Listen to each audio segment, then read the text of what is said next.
Welcome back to The Hobby Musician, and as you can see, we are joined today with a very special guest. We have the one and only Micaiah Mace here with us.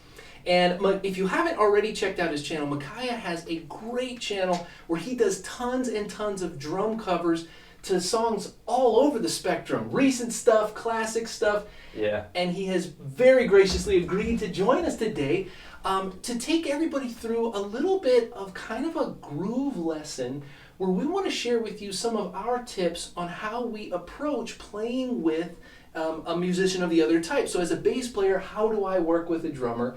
And as a drummer, how does he work with a bass player?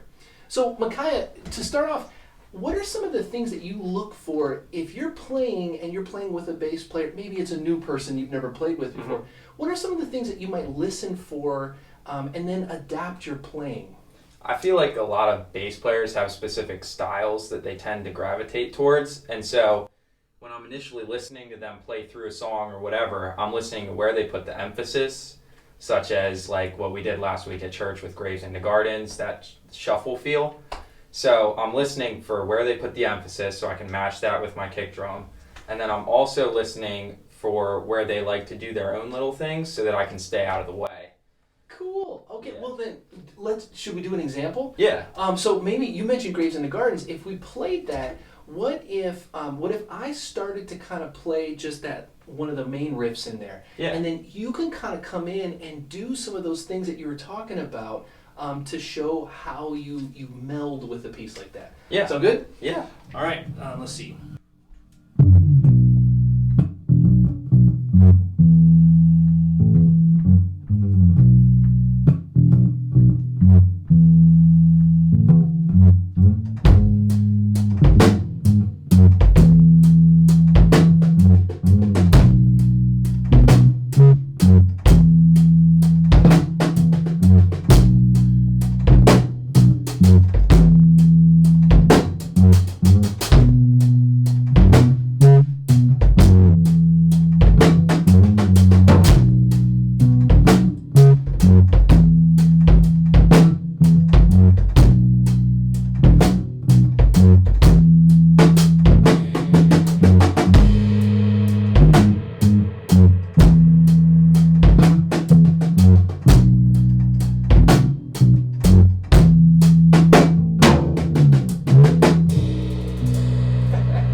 That's what you were talking about. You were finding ways of getting your kick drum to kind of match where some of the emphasis was going. Yeah, and another thing I like to do too is I'm looking at your hands almost the whole time, and that way that helps me see what you're playing also is feeling it, you know?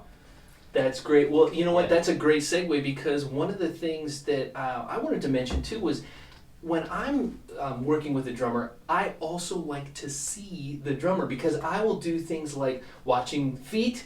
In particular, you mentioned the kick drum, and I was going to say that my biggest tip for this, for bass players out there, is as a bass player, watch the kick drum, or watch or listen to the kick drum, because there's so much synergy that you can get when you're locking in with that.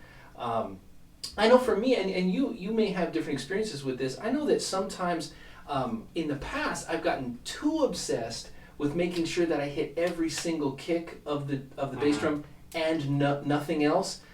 But I would just say that I think I've grown into an understanding that sometimes it's okay to add a couple more notes as long as I'm maybe hitting majority. Yeah, and like you could see with what I was doing on the snare drum there, I'm improvising a little bit, I'm doing a little bit of shuffle stuff, but as long as it's staying out of the way of the main hits.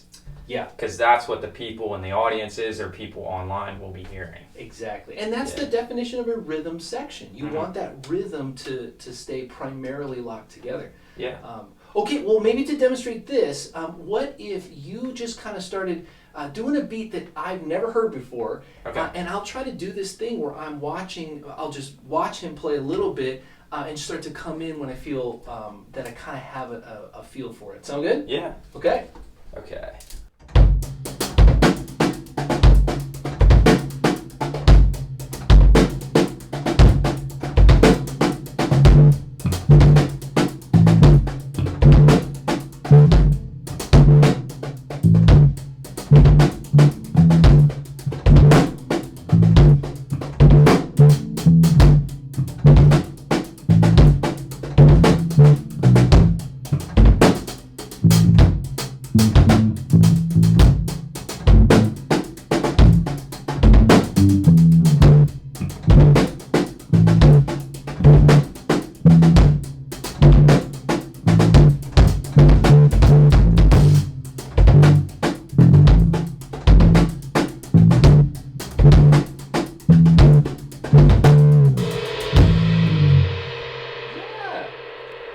great, and that's a good example too of even something where a rhythm or a beat pattern can have some complexity to it. Yeah. You can still find ways of putting in notes and putting in space that works together with the rhythm section. Yeah. Cool. Well, hey, I hope everybody out there got something out of today's little mini lesson, and I want to thank Micaiah again for taking his time and joining us today. And as always, until next time, play on, my friends, play on.